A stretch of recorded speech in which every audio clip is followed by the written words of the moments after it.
Hello dear students, आज हम एक और टॉपिक पढ़ने जा रहे हैं और वो है नाइट्रेशन एंड सल्फोनेशन। जैसे कि आप जानते हैं कि हम अल्केन्स की प्रॉपर्टीज़ पढ़ रहे हैं, तो अल्केन्स में एक प्रॉपर्टी ये भी है कि वो नाइट्रेशन एंड सल्फोनेशन प्रॉपर्टी दिखाते हैं। तो वही हम पढ़ने जा रहे हैं। फिर आज हम नाइट्रेशन स्टार्ट करेंगे नाइट्रेशन से।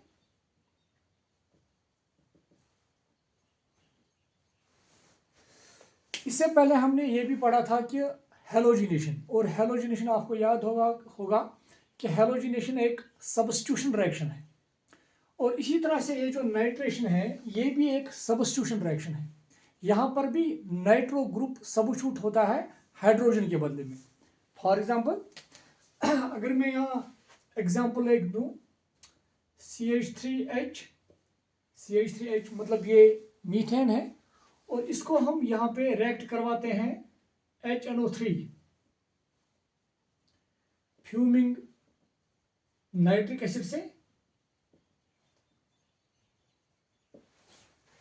नाइट्रेशन में हम क्या करते हैं कि हम एक अल्केन को रिएक्ट करवाते हैं किसके साथ, फ्यूमिंग नाइट्रिक एसिड के साथ, और वहां पे क्या होता है सिंपली यहाँ पे NO2 ग्रुप हाइड्रोजन को रिप्लेस करके यहाँ पे आ जाता है इस तरह से CH3NO2, CH3 के साथ NO2 ग्रुप जुड़ जाता है, और यहाँ पे HO जो HO ग्रुप यहाँ पे बच जाता है, वो इस हाइड्रोजन के साथ रिएक्ट करके वाटर बना देता है। तो ये है सिंपल नाइट्रेशन रिएक्शन। अगर आप देखेंगे यहाँ पे क्या हुआ है कि ये जो अल्केन है जो हमने यहाँ पे लिया है मीथेन, इस मीथेन में से हाइड्रोजन रिप्लेस हुआ है इस ग्रुप से,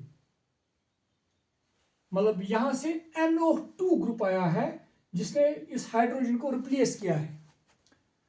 वो प्रोसेस जिसमें हाइड्रोजन को रिप्लेस किया जाता है by NO2 group, that process called nitration.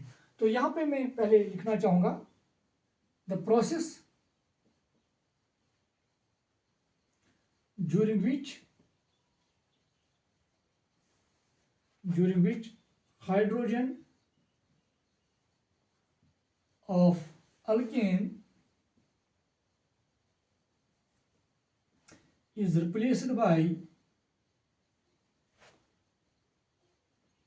Nitro group, जिसको आप ऐसे भी लिख सकते हैं nitro group is called nitration, that is called nitration. और मैंने आपको कहा कि ये नाइट्रेशन जो होती है it occurs when an alkane is treated with fuming nitric acid. और एक और चीज जो आप यहाँ पे याद रखेंगे कि ये जो नाइट्रेशन है it does not occur under ordinary temperature. इसको इस रिएक्शन को कराने के लिए हमें टेम्परेचर एलिवेट करना पड़ता है, हमें हाई टेम्परेचर पे ये रिएक्शन होती है। अब आपको पता होगा कि ये क्यों, क्योंकि अल्केन्स हमें पता है कि दे आर लेस रिएक्टिव, ये इजीली रिएक्ट नहीं करते हैं, और इनफैक्ट इनको हम एक और नाम से भी जानते हैं, they are also called paraffins. Para means less, जिनकी रिएक्टिविटी लेस है। तो लेस रिएक्टिव होने की वजह से ये जो रिएक्शन है it occurs at higher temperature, high temperature पे होती है, और वो टेम्परेचर तकरीबन होता है दैट इज 423 to 673 केल्विन, इसी के आसपास वो टेम्परेचर होता है, और इस टेम्परेचर पे ये रिएक्शन होती है। ये एक और चीज जो आप इस रिएक्शन के बारे में याद रखेंगे, ये जो रिएक्शन है it occurs through free radical mechanism.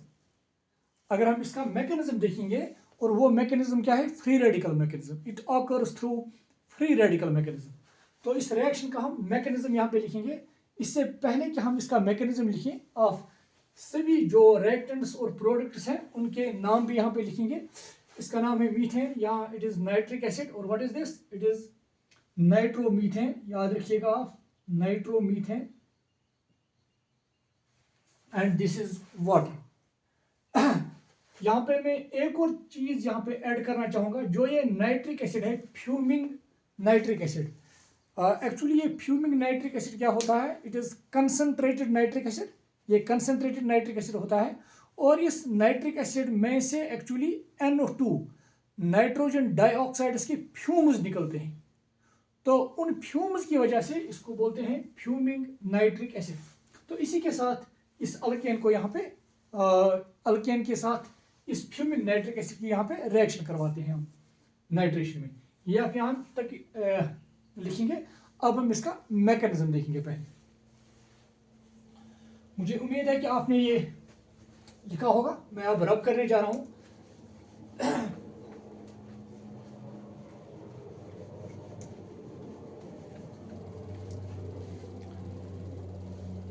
तो यहां पे मैं ये रिएक्शन फिर लिखने जा रहा हूं ताकि हमें मैकेनिज्म समझने में आसानी हो।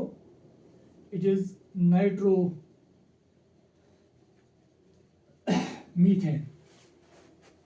तो मैकेनिज्म देखेंगे पहले इसका mechanism.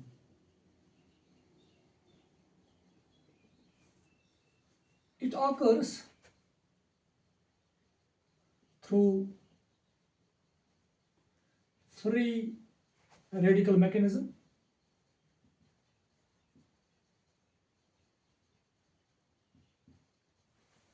And steps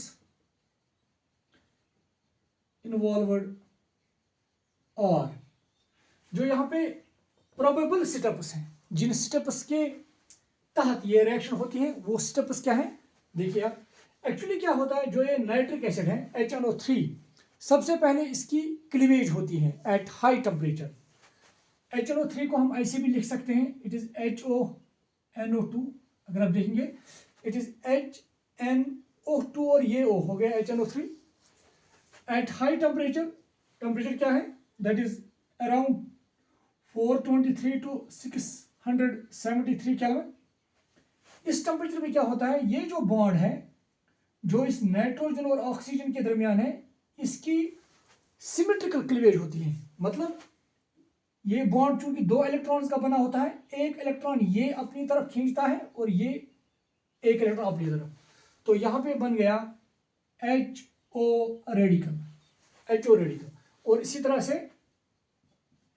NO2 radical. तो ये हो गया इसका पहला स्टेप। तो पहले स्टेप उसमें एक्चुअली ये रेडिकल्स जनरेट होते हैं and in fact it is called initiation. इसको इनिशिएशन बोलते हैं। इसके बाद क्या होता है, ये जो एक्चुअली ये HO रेडिकल है, क्योंकि radicals they are highly unstable, तो उसकी वजह से क्या होता है, ये HO रेडिकल इस हम मीथेन की ही एग्जांपल यहां पे ले लेंगे, तो ये मीथेन को अटैक करेगा। तो दूसरे स्टेप में क्या होगा, ये जो CH3 है, मैंने इनफैक्ट इट इज CH4, मैंने H थोड़ा अलग रखा ताकि आपको समझ आ जाए कि हम क्या यहाँ पे करने जा रहे हैं। नाउ व्हाट हैपेंस, ये जो OH रेडिकल है, ये OH रेडिकल यहां से H को बाहर निकालकर वाटर बनाएगा H2O, OH और H, और यहां पे जनरेट होगा CH3 रेडिकल। ये जो CH3 रेडिकल है, जो दूसरे स्टेप में यहां पे मैं दिखा रहा हूं, ये CH3 रेडिकल अब इसके साथ जुड़ जाएगा और वहां पे हमारा जो प्रोडक्ट नाइट्रो अल्केन या नाइट्रोमीथेन बन जाएगा। तो तीसरे स्टेप में क्या होगा, ये जो CH3 रेडिकल है, ये CH3 रेडिकल, ये NO2 रेडिकल, क्योंकि रेडिकल्स आर हाईली अनस्टेबल, ये आपस में जुड़ जाएंगे और बनाएंगे product CH3NO2, that is this nitromethane, and this is the mechanism, this is the mechanism for this nitration. Now अब कुछ यहाँ पे जो आपने ये इनफैक्ट ये मैकेनिज्म देखा है, इसके इस मैकेनिज्म के साथ साथ आपको कुछ इंपॉर्टेंट पॉइंट्स याद रखने हैं। नंबर 1, क्योंकि रिएक्शन हायर टेम्परेचर पे होती है, तो उस हायर टेम्परेचर की वजह से कुछ पॉइंट्स आपको याद रखने हैं। आप अभी यहाँ तक ये नोट करेंगे। तो मैं कुछ पॉइंट्स यहाँ पे लिखने जा रहा हूँ, मुझे उम्मीद है कि आपको समझ आया होगा। तो मैं फिर यहाँ पे रिपीट करने जा रहा हूँ। पहले सिस्टम में एक्चुअली जो नाइट्रिक एसिड है उसकी होमोलिटिक क्लीवेज होती है, जिसको होमोलिसिस भी बोलते हैं। अगर आपको याद होगा तो होमोलिसिस भी इसको बोलते हैं। और होमोलिसिस की वजह से एक तो HO रेडिकल बन जाता है और NO2 radical. HO radical alkane में से हाइड्रोजन को एक्सट्रैक्ट करके वाटर बना देता है और वहां पे अल्केन का अल्काइल रेडिकल बन जाता है, और यहाँ पे वो है मिथाइल रेडिकल। वो मिथाइल रेडिकल फिर NO2 इस वाले रेडिकल के साथ बॉन्ड बना के यहाँ पे हमें प्रोडक्ट देता है, that is nitromethane here. Now अब जो मैंने अभी आपको कहा कि कुछ पॉइंट्स आपको यहाँ पे याद रखने होंगे, तो मैं ये रब करने जा रहा हूं। मुझे उम्मीद है कि आपको समझ आया होगा ये।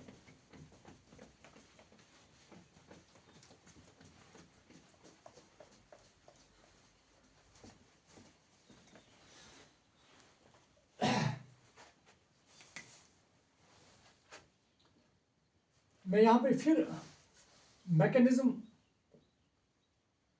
लिख रहा हूं। तो पहले स्टेप में मैंने आपको कहा कि HO और NO2 ये नाइट्रिक एसिड जो है इनके दरमियान ये बॉन्ड क्लीवेज होता है 423 केल्विन टू 673 केल्विन। तो यहाँ पे बन जाता था एक तो HO रेडिकल और NO2 रेडिकल। दूसरे सिस्टम में क्या होता था, ये जो मीथेन था, मीथेन इसके साथ ये HO रेडिकल, इस मीथेन में से हाइड्रोजन बाहर निकालता था एज वाटर, और वहां पे CH3 रेडिकल बन जाता था। और तीसरे स्टेप में CH3 रेडिकल अब NO2 रेडिकल के साथ जुड़कर CH3NO2 बना देता था। तो ये मैंने अभी आपको कहा। नाउ इसमें देखिए आप, एक इंपॉर्टेंट पॉइंट है।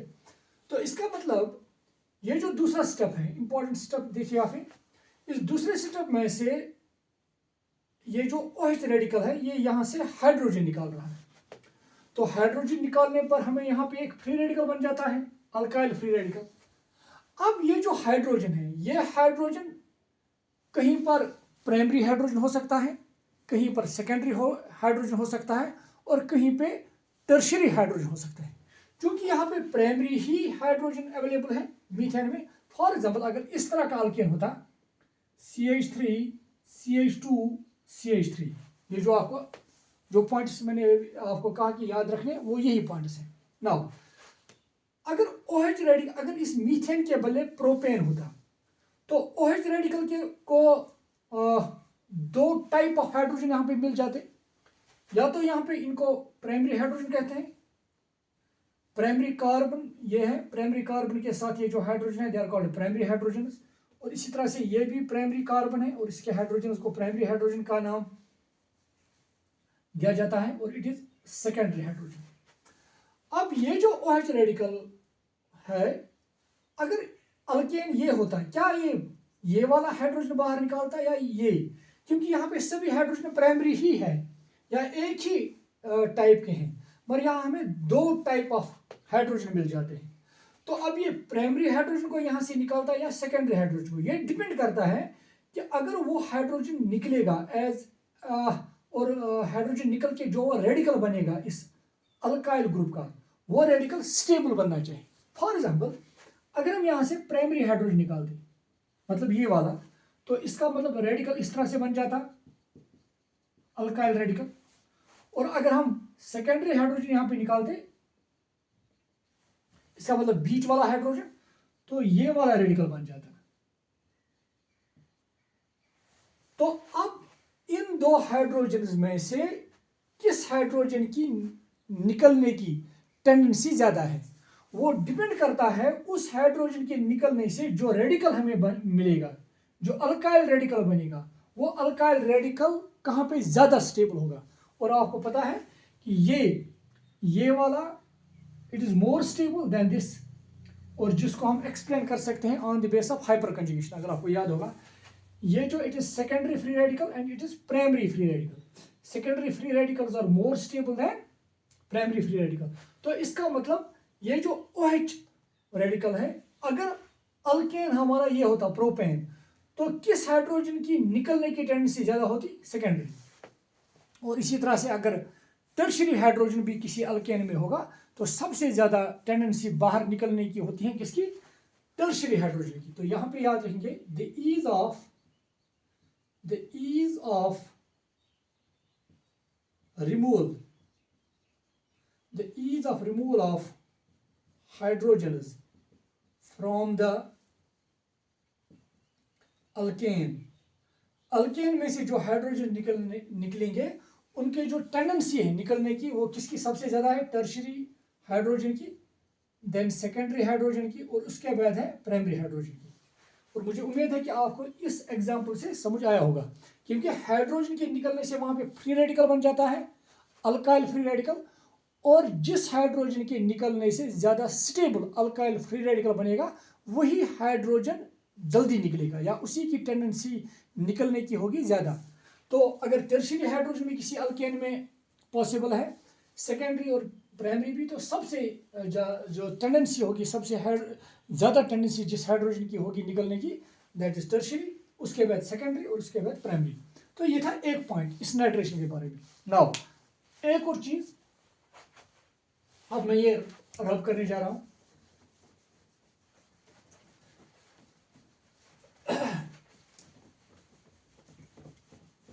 अब देखिए,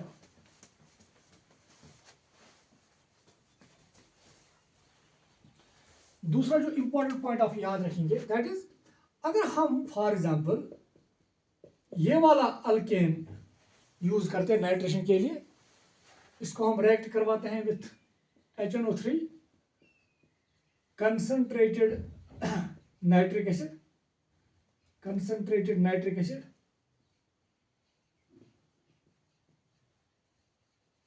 यहां हम ऐसे लिखेंगे फ्यूमिंग,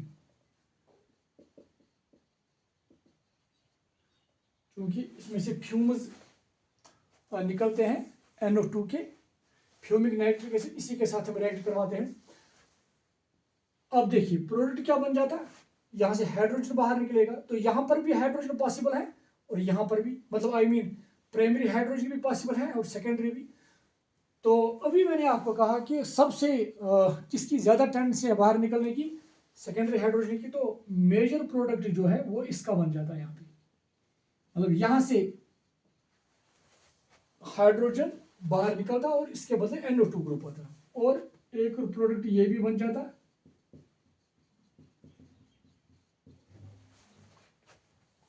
और वाटर यहां पे निकलता।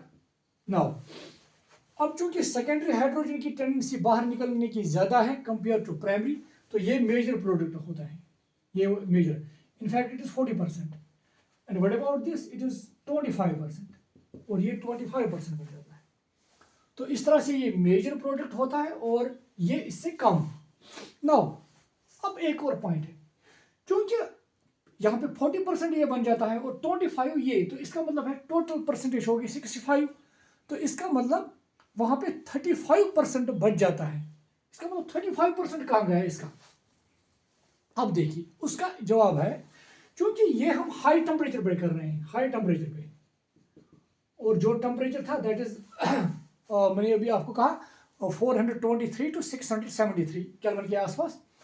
तो उस हाई टेम्परेचर की वजह से क्या होता है कि यहां पे जो प्रोपेन है, प्रोपेन उस हाई टेम्परेचर की वजह से यहां पे कार्बन कार्बन बॉन्ड्स ब्रेक होने की चांसेस होते हैं, और कार्बन कार्बन बॉन्ड ब्रेक होने की वजह से वहां पे कुछ अनएक्सपेक्टेड प्रोडक्ट्स बन जाते हैं। फॉर एग्जांपल अगर ये वाला बॉन्ड ब्रेक होगा तो यहां पे एक प्रोडक्ट बनेगा फिर CH3 CH2 NO2 भी, CH3 CH2 NO2, और इनफैक्ट ये देखा गया कि ये बनता है वहां पे। इसी तरह से ये जो CH3 अगर यहाँ पे बॉन्ड ब्रेक हुआ तो इसके साथ भी NO2 जुड़ सकता है और इसके साथ भी NO2 जुड़ सकता है, तो इसका मतलब एक प्रोडक्ट ये भी बन जाता है, और इनफैक्ट देखा गया है कि ये भी प्रोडक्ट्स वहां पे बन जाते हैं। अब ये प्रोडक्ट्स क्यों बन जाते हैं? Because the reaction is being carried out at very high temperature, और उस हाई टेम्परेचर की वजह से इस अल्केन में कार्बन कार्बन बॉन्ड ब्रेक होने के भी चांसेस हैं। तो उस कार्बन कार्बन बॉन्ड जो ब्रेक होने की चांसेस है, उनकी वजह से कुछ अनएक्सपेक्टेड प्रोडक्ट्स वहां पे बन जाते हैं। ये आप याद रखेंगे। इनफैक्ट यहाँ पे कुछ ऑक्सीडेशन प्रोडक्ट्स भी बन जाते हैं, more oxidation products like carbon dioxide etcetera, वो भी यहाँ पे बनते हैं।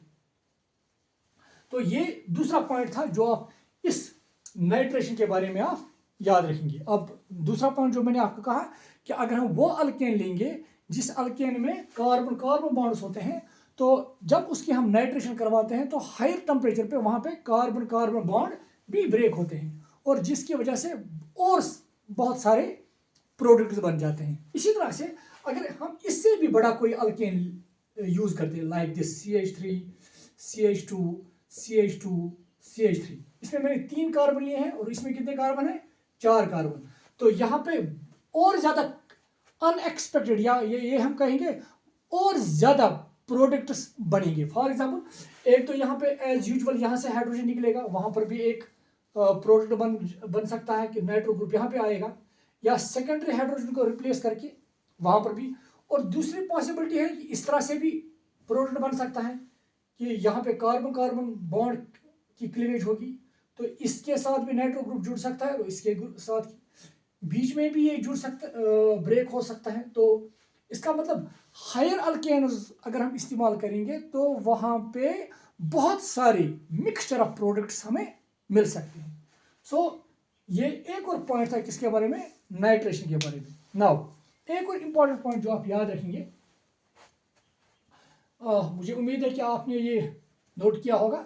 एक और पॉइंट हम इसके बारे में लिखेंगे, देखिए आप।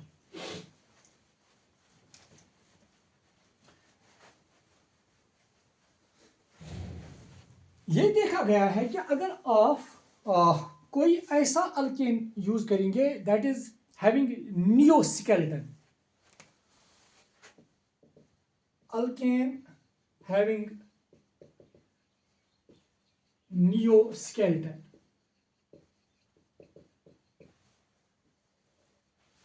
अगर आपको याद होगा नियो का मतलब होता है कि अगर आपके पास कोई अल्केन है, फॉर एग्जाम्पल मेरे पास एक अल्केन है लाइक दिस, फॉर एग्जाम्पल ये अल्केन है, और अल्केन के सेकंड कार्बन पे आप याद रखिएगा कोई भी अल्केन और उस अल्केन के सेकंड कार्बन पे 2 मीथाइल ग्रुप्स हैं। फॉर एग्जाम्पल एक हाइड्रोजन के बदले एक मीथाइल ग्रुप और दूसरे हाइड्रोजन के बदले दूसरा मिथाइल ग्रुप। ये देखिए आप, अगर एक कार्बन चेन है कंटिन्यूअस कार्बन चेन, और उस कंटिन्यूअस कार्बन चेन के सेकंड कार्बन पे अगर 2 मिथाइल ग्रुप्स हैं, तो इसको हम यूज करते हैं नियो, क्योंकि अब ये टोटल ये जो इसी को बोलते हैं नियो ग्रुप, जिस कॉल्ड नियो ग्रुप। नाउ अब इसका नाम क्या आ जाता है? अगर हम इसका नाम लिखेंगे 1 2 3 4 5 6, 1 2 3 4 5 6, इट इज इनफैक्ट नियोहेक्सेन। तो नियो वर्ड हम इस्तेमाल करते हैं जब किसी भी कार्बन चेन के सेकंड कार्बन पर, याद रखिएगा, जब किसी भी carbon chain continuous carbon chain के सेकंड कार्बन पर 2 मिथाइल ग्रुप्स होंगे, और ये जो कंपाउंड है ये अल्केन होना चाहिए। ये हम इस तरह से कह सकते हैं कि अगर हमारे पास कोई अल्केन है और उस अल्केन की कंटिन्यूअस कार्बन चेन है, उस अल्केन के सेकंड कार्बन पे 2 मिथाइल ग्रुप्स हैं, तो उसके लिए हम नियो वर्ड इस्तेमाल करते हैं। जैसे कि आपने देखा होगा आइसो वर्ड हम इस्तेमाल करते हैं, कहीं कहीं पे आप नियो भी देखते हैं जब हम कॉमन सिस्टम की बात करते हैं। जैसे कि आपने सुना होगा आइसोब्यूटेन, इसी तरह से नियोपेंटेन एंड सो ऑन। तो मुझे उम्मीद है कि नियो आपको समझ आया होगा। अब देखिए आप, ये देखा गया है कि अगर हमें कोई ऐसा अल्केन है कि जिसमें नियो ग्रुप है लाइक दिस, तो इसमें भी नियो ग्रुप है। अगर आप देखेंगे ये जो सेकंड कार्बन है, इस सेकंड कार्बन पे ये कार्बन चेन हम इसको मानेंगे, इस कार्बन चेन के सेकंड कार्बन पे 2 मिथाइल ग्रुप्स हैं, so it is neo group. In fact इसका नाम क्या है, it is neopentane, it is neopentane. और अगर आप इसकी नाइट्रेशन करेंगे with fuming nitric acid HNO3, और ये देखा गया है, इंपॉर्टेंट चीज आपको याद रखनी है, no nitro alkane is formed. इस नियोपेंटेन को, अगर इस नियोपेंटेन की अगर आप नाइट्रेशन करेंगे तो आप देखेंगे वहां पे नाइट्रो अल्केन नहीं मिलता है, in fact we get carboxylic acids. हमें यहाँ पे कार्बोक्सिलिक एसिड्स इस तरह से मिलते हैं, कार्बन डाइऑक्साइड और वाटर। ये आपको याद रखना है, ये इंपॉर्टेंट पॉइंट है यहाँ पे। तो नियोपेंटेन की नाइट्रेशन अगर हम करेंगे फ्यूमिंग नाइट्रिक एसिड के साथ, हमें वहां पे नाइट्रेशन वहां पे नहीं होती है, इनफैक्ट वहां पे वो नियोपेंटेन कार्बोक्सिलिक एसिड बनाता है। क्योंकि याद रखिएगा ये जो नाइट्रिक एसिड है, in fact it also acts as strong oxidizing agent, it also acts as strong oxidizing agent. और स्ट्रॉन्ग ऑक्सीडाइजिंग एजेंट होने की वजह से ये इसकी ऑक्सीडेशन करता है, और यही वजह है कि हमें यहाँ पे कार्बोक्सिलिक एसिड मिलते हैं। तो जब आप इसको बैलेंस करेंगे इट विल कम ट्वाइस, और कितने कार्बन है यहाँ पे, 1 2 3 4 5, ये हो गए 2 4 5, और हाइड्रोजन कितने हैं, 3 + 3 6 12, 8, ये है ट्वाइस, और ये हमें यहाँ पे प्रोडक्ट मिल जाता है। तो ये भी आप यहाँ पे इंपॉर्टेंट जो रिएक्शन है ये आप याद रखिए। So this was about nitration. अब नाइट्रेशन में हमने क्या देखा कि नाइट्रेशन एक तो हाई टेम्परेचर पे होती है, ऑर्डिनरी टेम्परेचर पे नाइट्रेशन नहीं होती है। और नाइट्रेशन में क्या होता है, सिंपली अल्केन में से हाइड्रोजन रिप्लेस होता है बाय नाइट्रो ग्रुप। और दूसरा पॉइंट जो आपको याद रखना है कि ये फ्री रेडिकल मैकेनिज्म के तहत होती हैं, जो भी स्टेप्स हैं वो मैंने आपको दिखाए हैं। और वहाँ पे अगर कोई अल्केन इस तरह का है कि जिसमें बहुत सारे टाइप ऑफ हाइड्रोजन्स वहाँ पे प्रेजेंट है, तो कौन सा हाइड्रोजन निकलेगा वो डिपेंड करता है कि किस हाइड्रोजन के निकलने से मोर स्टेबल फ्री रेडिकल बनेगा। और हमने देखा है कि टर्शियरी हाइड्रोजन की निकलने की टेंडेंसी ज़्यादा होती है compare to secondary and compare to primary. और एक और चीज़, अगर हम वैसा अल्केन लेंगे जिसमें एक से ज़्यादा कार्बन होते हैं, तो उस अल्केन में कुछ अनएक्सपेक्टेड प्रोडक्ट्स भी बनते हैं, ये भी हमने देखा। और उसके लिए क्या रीज़न है, क्योंकि हायर टेम्परेचर पे वैसे अल्केन में जिसमें एक से ज़्यादा कार्बन होते हैं, वहाँ पे कार्बन कार्बन बॉन्ड की क्लीवेज भी होती है, तो जिसकी वजह से और सारे प्रोडक्ट्स बनते हैं। और लास्ट पे क्या, अगर हमारे पास नियोपेंटेन है और अगर हम इसको रिएक्ट करवाते हैं विथ फ्यूमिंग नाइट्रिक एसिड, वहाँ पे नाइट्रो अल्केन हमें नहीं मिलता है, बल्कि कार्बोक्सिलिक एसिड मिलते हैं। क्योंकि ये जो फ्यूमिंग नाइट्रिक एसिड है it also acts as strong oxidizing agent. तो ये आप याद रखेंगे। अब हम यहाँ पे दूसरी एक रिएक्शन लिखेंगे, दैट इज सल्फोनेशन। सल्फोनेशन भी एक सब्स्टिट्यूशन रिएक्शन है, जिस तरह से नाइट्रेशन थी, हेलोजिनेशन थी, तो इसी तरह से सल्फोनेशन भी। अब सल्फोनेशन क्या होती है हम इसको यहाँ पे डिस्कस करने जा रहे हैं, तो ये आप अभी नोट कीजिए।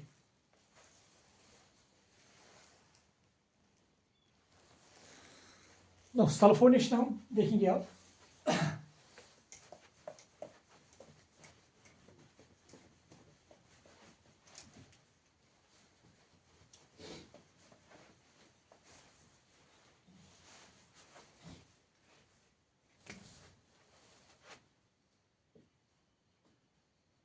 सल्फोनेशन, तो इनफैक्ट सल्फोनेशन में सल्फोनेशन क्या रिएक्शन है एक्चुअली, हम एग्जांपल से स्टार्ट करेंगे। एक अल्केन हम इस्तेमाल करेंगे यहाँ पे, अल्केन, और इस अल्केन को हम रिएक्ट करवाते हैं with fuming sulphuric acid, that is fuming sulphuric acid, that is H2SO4 in presence of SO3। देखिए क्या होता है यहाँ पे, इनफैक्ट हम इसको ऐसे भी लिख सकते हैं HOSO3H, अब देखिए H और H हो गया H2 और SO3 और O दैट इज SO4। तो हम इस तरह से भी लिख सकते हैं। तो सिंपली क्या होता है यहाँ पे, ये जो हाइड्रोजन है अल्केन का, ये हाइड्रोजन ये रिप्लेस होता है बाय दिस SO3H ग्रुप। तो यहाँ पे इस तरह से बन जाता है और SO3H और SO3H प्लस, तो SO3H यहाँ पे आ गया, H और ये OH आपस में मिलके वाटर बनाएंगे। और अब हम कैसे सल्फोनेशन डिफाइन करेंगे। Sulphonation is a process in which hydrogen of alkane is replaced by, this is called sulfonic acid group. SO3H group is called sulfonic acid group. The process in which hydrogen of alkane is replaced by sulfonic acid group, that is called sulfonation. तो यहाँ पे define करेंगे पहले the process during which hydrogen of alkane is replaced by SO3H group is called sulfonation. That is called sulfonation. और ये sulphonation की example है। And it is in fact, अगर हम इसका अभी जनरल नाम देंगे, it is alkane sulphonic acid. Alkane sulphonic acid. तो this is the general reaction of sulphonation. तो अब हम एक स्पेसिफिक एग्जांपल देंगे। एग्जांपल देने से पहले आपको फिर कुछ पॉइंट्स यहाँ पे याद रखने होंगे। नंबर 1, क्योंकि फिर हम अल्केन की प्रॉपर्टीज पढ़ रहे हैं, अल्केन ज़्यादा रिएक्टिव नहीं होते हैं, तो ये भी हाई टेम्परेचर पे होती है। तकरीबन ये जो रिएक्शन है इट ऑकर्स अबाउट 673 केल्विन के आसपास, और कुछ हायर टेम्परेचर भी दिखाते हैं। पहला पॉइंट। दूसरा पॉइंट ये आप याद रखेंगे, this reaction also occurs through free radical mechanism. इसमें भी फ्री रेडिकल मैकेनिज्म के तहत ही ये रिएक्शन होती है। और ये ऐसे अल्केन्स में देखी गई हैं जिनमें या तो वो ब्रांचेड अल्केन्स होने चाहिए या उनमें कार्बन एटम्स कम से कम 6 या उससे ज़्यादा होनी चाहिए। मतलब हेक्सेन या हेक्सेन से ज़्यादा जो कार्बन है जिन अल्केन्स में है, उन्हीं में ये रिएक्शन पाई गई है, देखी गई है। नाउ कुछ पॉइंट्स अब हम यहाँ पे लिखेंगे। मैं अब इसको रब करने जा रहा हूँ, मुझे उम्मीद है कि आपको समझ आया होगा ये। तो कुछ पॉइंट्स पहले यहाँ पे ऐड करके इसका मैकेनिज्म भी देखेंगे हम। तो पहला पॉइंट जो आप याद रखेंगे इसके बारे में, sulphonation occurs in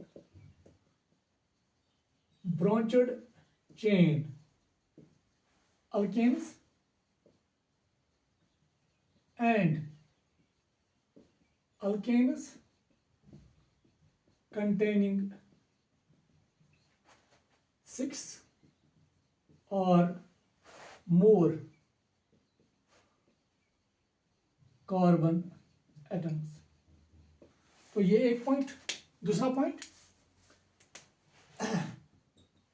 it occurs through free radical mechanism. ये भी किस मैकेनिज्म के तहत होती है, that is free radical mechanism. अब वो मैकेनिज्म क्या है वो हम देखेंगे। तो यहां पे हम पहले रिएक्शन लिखेंगे फिर से, that is RH plus SO3H SO3, it is fuming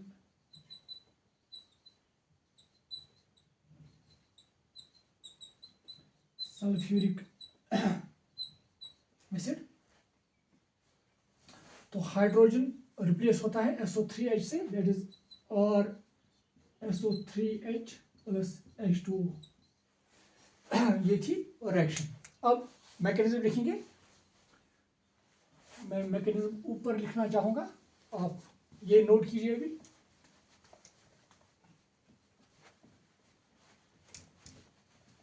देखिए पहले स्टेप में क्या होता है,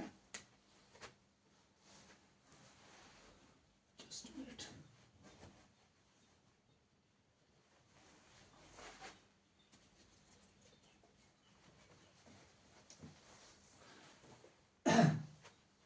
अब यहाँ पे मैकेनिज्म में लिखने जा रहा हूँ इस रिएक्शन का मैकेनिज्म।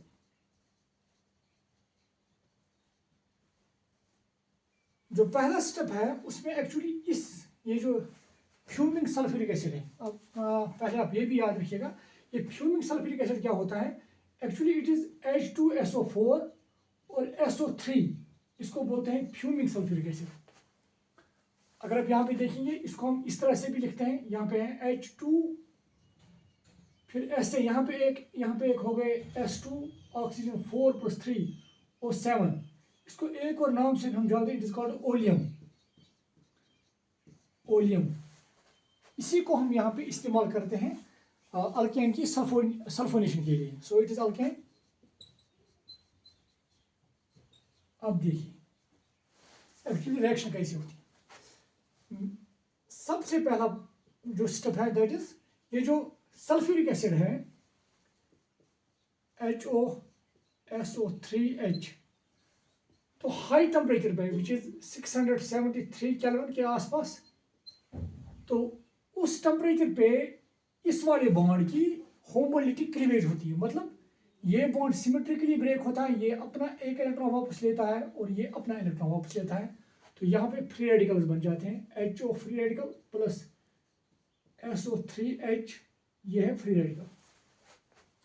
नाउ अब दूसरे स्टेप में क्या होता है, ये जो फ्री रेडिकल है HO फ्री रेडिकल, ये आप अल्केन के साथ रिएक्शन करता है, जैसे कि HO फ्री रेडिकल, ये यहाँ पे हाइड्रोजन को निकाल के वाटर बना देता है और फिर यहाँ पे और radical that is alkyl free radical बन जाता है, और ये अल्काइल फ्री रेडिकल अब इसके साथ जुड़कर प्रोडक्ट बना देता है, दैट इज और रेडिकल प्लस SO3H रेडिकल, ये रेडिकल्स आपस में जुड़कर ये क्या बनाते हैं, और SO3H that is alkane sulphonic acid, और यह है मैकेनिज्म, बड़ा सिंपल मैकेनिज्म है। नाउ अगर आप यहाँ पे फिर देखेंगे स्टेप सेकंड में, क्योंकि ये जो OH रेडिकल है यहाँ से हाइड्रोजन निकाल के और रेडिकल बनाता है, अब ये और रेडिकल कितना स्टेबल होगा ये आप देखेंगे, कहीं पे ये डिपेंड करता है कि कौन सा हाइड्रोजन निकला है। अगर टर्शियरी हाइड्रोजन निकलेगा तो वहां पे ये अल्काइल फ्री रेडिकल ज्यादा स्टेबल होगा, किसके मुकाबले में अगर सेकेंडरी हाइड्रोजन निकलता वहां पे उससे वो ज्यादा स्टेबल होता अगर प्राइमरी हाइड्रोजन निकलता। तो इसका ये मतलब है टर्शियरी हाइड्रोजन अगर किसी अल्केन में पॉसिबल है तो वो सबसे ज्यादा स्टेबल ये फ्री रेडिकल बनाएगा, अल्काइल फ्री रेडिकल। उसके बाद जो टेंडेंसी है हाइड्रोजन की निकलने की वो है सेकेंडरी हाइड्रोजन की, और उसके बाद है टर्शियरी। तो यहाँ पे एक पॉइंट हम यहाँ पे ऐड करेंगे आप, तो मुझे उम्मीद है कि आपको अब ये समझ आया होगा। तो यहाँ पे आप कुछ पॉइंट्स ऐड करेंगे, ये आपने लिखा होगा,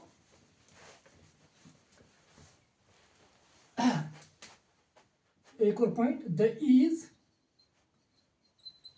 ऑफ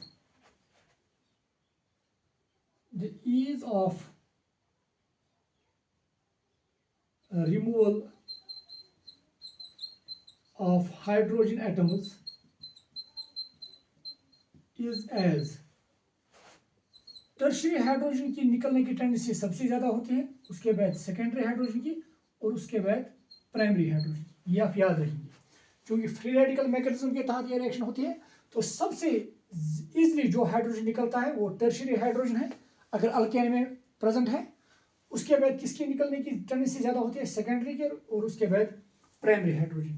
नाउ अब एग्जांपल दे दिए यहाँ पे, मुझे उम्मीद है कि आपने ये लिखा होगा, मैकेनिज्म भी नोट करके रखा होगा। तो ये कुछ स्पेसिफिक एग्जांपल्स देना चाहेंगे यहाँ पे।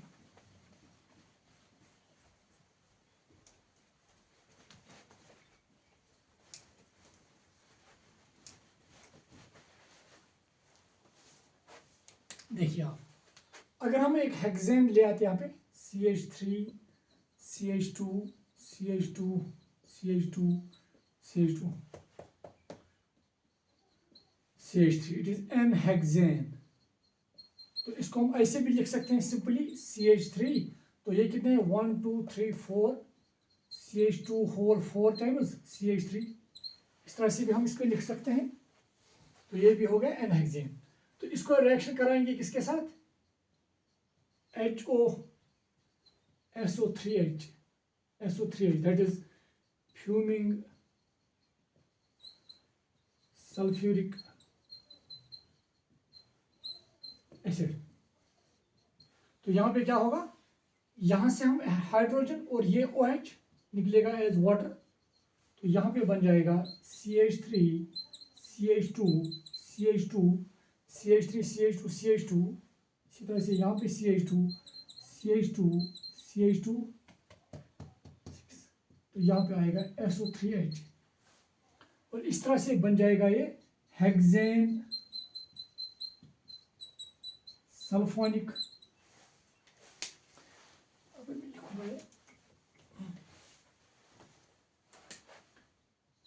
N hexane sulphonic acid. और यहाँ पे चूंकि इसका हाइड्रोजन और ये OH आपस में बॉन्ड बना के क्या बनाएंगे, वाटर, जो मैंने यहाँ पे लिखा है -H2O, और टेम्परेचर क्या था यहाँ पे, that was around 673 kelvin, and this is the reaction. Now यहाँ पे चूंकि सेकेंडरी हाइड्रोजन के भी निकलने की चांसेस हैं, तो आप यहाँ पे सेकेंडरी हाइड्रोजन को रिमूव करके भी यहाँ पे SO3H ग्रुप इस्तेमाल कर सकते हैं।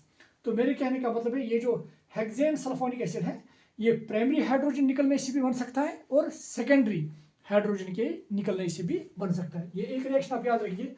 दूसरा पॉइंट जो आप याद रखिए इस रिएक्शन के बारे में, दैट इज अगर ब्रांचेड चेन अल्केन है, क्योंकि मैंने कहा कि ये ब्रांचेड चेन अल्केन्स में भी ये सल्फोनेशन होती है, that is like this CH3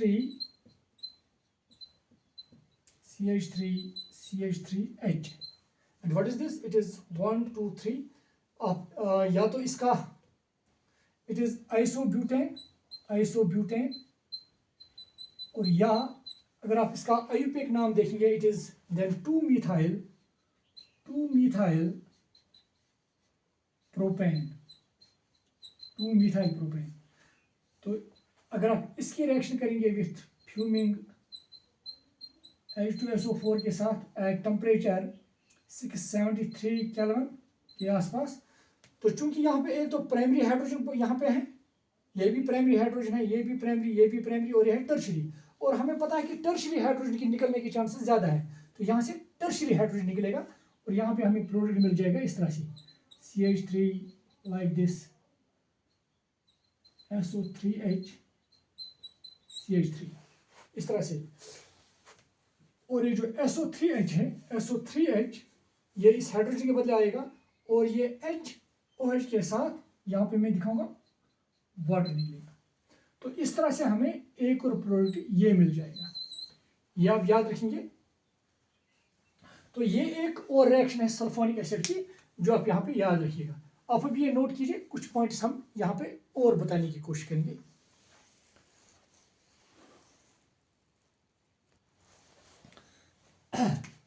now इस तरह से आपने ये देखा कि ब्रांचेड चेन अल्केन्स भी सल्फोनेशन दिखाते हैं, तो इसका नाम आप याद यहाँ पे लिखेंगे। इट इज, अगर हम इसको नाम दे देंगे, इट इज 1 2 3, तो 2 methyl, it is 2 methyl propane, 2 methyl propane, यहाँ पे मैं लिखूंगा 2 मिथाइल प्रोपेन 2 सल्फोनिक एसिड, क्योंकि 2 पोजीशन पे सल्फोनिक ग्रुप भी प्रेजेंट है, that is why it is called 2 methyl propane 2 sulphonic acid. Now last point जो आप यहाँ पे याद रखेंगे, इंपॉर्टेंट पॉइंट है जो यहाँ पे, और ये देखा गया है कि चूंकि सल्फोनेशन कौन से अल्केन्स दिखाते हैं जिनमें 6 कार्बन है या 6 से ज़्यादा, और ये देखा गया है कि जो लोअर अल्केन्स है लाइक प्रोपेन या ब्यूटेन या पेंटेन, ये भी सल्फोनेशन दिखाते हैं, मगर किसके साथ? जब ये रिएक्ट करते हैं विथ SO3 के साथ, जब ये रिएक्ट करते हैं इन वेपर फेज, तो ये देखा गया है ये भी सल्फोनिक एसिड्स बनाते हैं। So dear student, this was about nitration क्या होती है और सल्फोनेशन क्या होती है। दोनों रिएक्शंस जो है they are actually substitution reactions like that of halogenation. So thank you dear students.